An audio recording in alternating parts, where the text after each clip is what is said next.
Teachers, one of the most heartbreaking things I hear year after year is I don't like to read. It is so unfortunate that there are kids out there who do not see and feel the power and the joy behind reading. But there are so many things that we can do as educators to help influence and really get them on the right track to falling in love with books. Their journey is just beginning, and I just know that with the right steps and the right encouragement from you and from family, that they are going to be true lifelong readers. So today we're going to talk about what to do for those kids who just hate reading. So I've got some strategies that I'd love to chat about. But before we dive in, make sure to hit that subscribe button so you don't miss any future videos from the Sierra Harris Teaching Channel. I'm so thankful that you're here.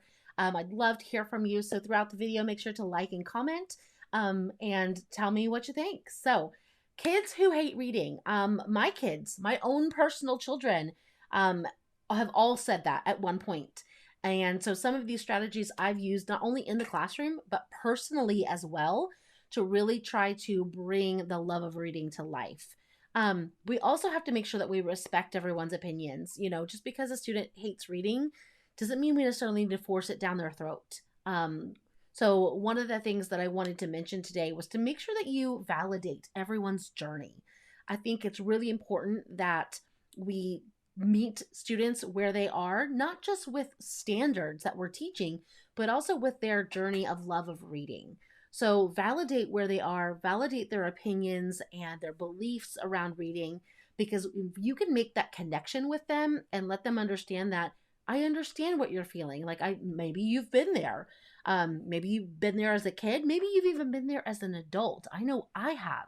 There were years that went by that I didn't read a single book because I didn't like it. It just didn't bring me joy. So I had to re-find that, and eventually I was able to do so.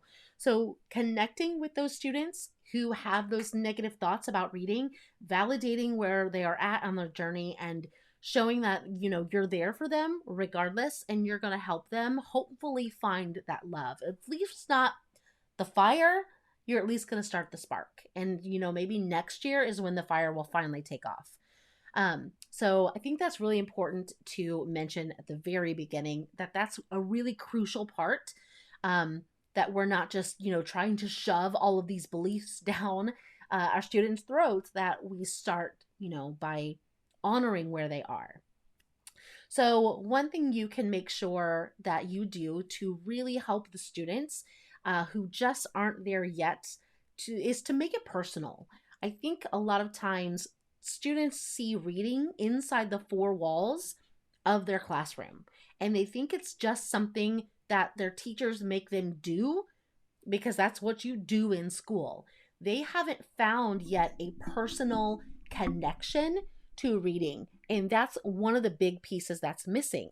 So you need to try to make it personal by bringing in some personal stories, talking about what you read, making it personal with other students, really showing them that reading is a part of your life and reading is a priority in your life as well. So bring in the books that you're reading. Talk about the plots of the book you're reading. I can tell you right now that I love true crime, thrillers, mysteries, all of that in that genre. And I have been sharing very recently, like in the last year or so, my daughter has been getting really interested in the plots of my book. And she'll stop and ask, you know, what's happening, and I'll share, and she'll like then ask questions, like, you know, the next few days to see like if we figured out more clues, or like she really gets into it. And it's all just because I'm talking to her about it. And that has actually sparked an interest in a new genre for her. So literally the very last time we went to the bookstore, I showed her a brand new section in the YA area of the bookstore, and she was able to find some thrillers that are on her level and her maturity level. So just by making it personal, talking about what you're reading, talking about when you're reading, showing that, you know, reading is a part of your life, helps to let those kids know that this is kind of, you know, what is expected as being an adult, what is expected as, you know, having a fulfilled life, or just, relaying those expectations, letting them see that this is bigger than the four walls of their classroom. I think, like I said at the beginning, a lot of times they get kind of backed into that corner and they don't see the bigger picture. And so we have to make sure that we're helping open their eyes and letting them see that. Another thing that's really, really important for teachers to do is to book match relentlessly. And I want to capitalize the word relentlessly there, because it's really important that if there are students in our classrooms who do not like reading, I truly believe that it's because they have not found the right book yet. One of my absolute favorite professional development books to read is called From Striving to Thriving, and it's by 𝗦cie 𝗰𝗶𝗹. I know there's another author, and I apologize to her because I can't remember the name, but it's an amazing book, and it talks about, getting our students from, being average readers, beginning readers, to thriving readers who love reading and are good at reading as well. And in that book, there's a phrase that stuck with me, and I say it probably in like every other video I make, but it's change the book, change the reader. And I, to my soul, believe that that is so true, that if there is a person or a child out there who does not like to read, it is because they have not found the book that is for them. So when I say it is important to book match relentlessly, what I mean by that is it is my ultimate job or it's my ultimate duty to this specific student that I'm doing everything that I can to find and match the right books for him or for her. That means I need to get to know them. I need to know them on a really deep level. I need to know their fears. I need to know their interests. I need to know, what makes them cry. I need to know them, on an emotional level to really be able to find books that they're going to be interested in, know about their life experiences, know about their family's experiences, their family dynamic. So getting to know your readers is really a vital part to book matching. Once you know them, you can take them along on the journey, bring them to the library, search with them. Another big piece of this is, do they understand genres? I always teach genres at the very beginning of the year because I truly believe that students just do not understand the capacity of what's out there when it comes to reading. Do they know about science fiction? Do they know about historical fiction? Do they know about, fairy tales? They probably know about, but do they know the extent of fairy tales? Like, there's so much out there that they don't even know about.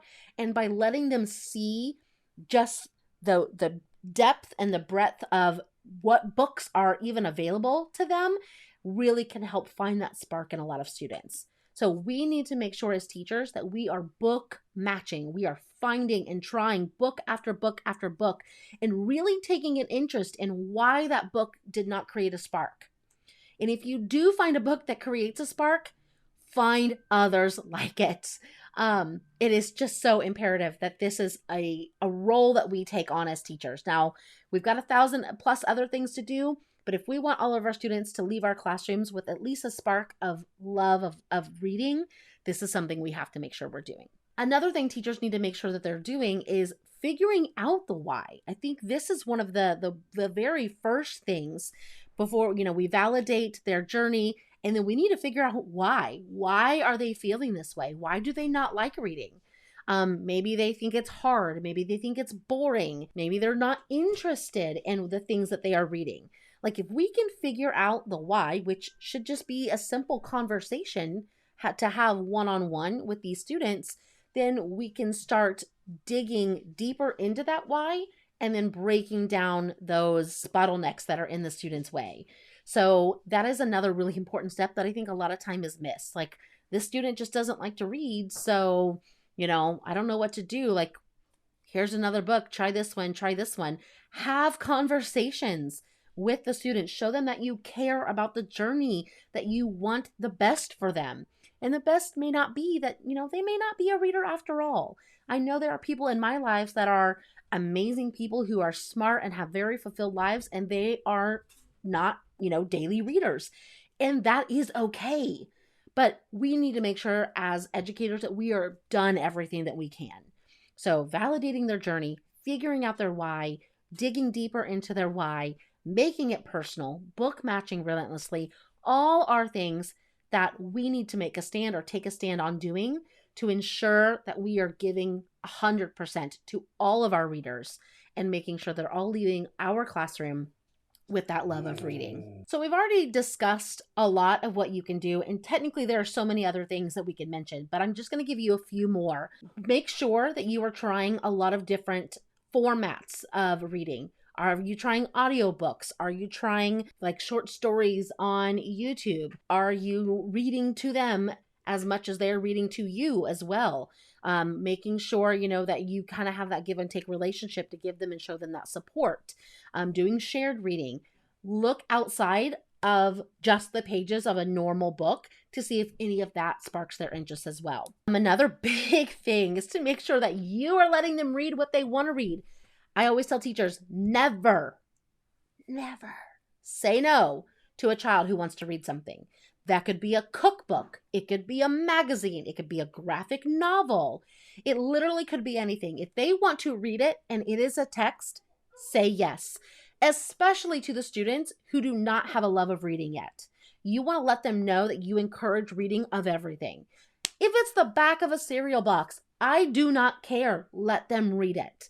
You want to make sure that they see reading as an opportunity, as something that is personal, and that you are encouraging reading of all kinds, not just reading what you tell them that they need to read. Make reading more attractive also by doing things like book clubs, creating cozy environments. This is great information also to pass on to parents of these students as well.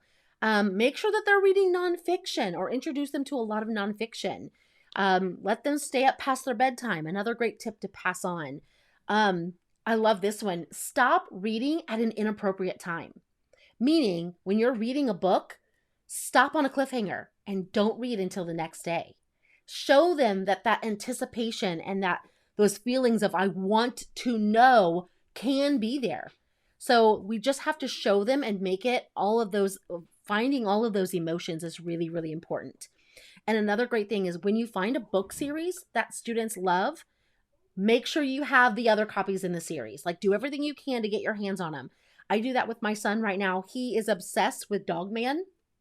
He's in 4th grade, and Dogman is a little bit younger than where he's at in reading. But it doesn't matter. If a new Dogman book comes out, I pre-order it the day I can, and it is on our doorstep the very first day it's available in store. And he knows that. And I support his love of reading of Dogman because I will not say no. I want him to read what he wants. He found a series that he loves, and I want him to continue on in that. So just finding those little nuggets to help make reading more attractive can really be helpful as well. So overall, the big picture here is as educators, we have the duty to these students to help them find that spark and that love of reading. The kids hate reading. It is because they just have not found the right book yet. And it is our job, teachers, to do the work to find that right book. Okay? Make reading a priority in your personal life. Make reading a priority in your classroom. Make it attractive. Get to know your students. All the tips we talked about today, each one of them needs to be done with intentionality to ensure that all of our students are given the chance to love reading, right? I feel like I need to drop an amen there because it is just so important.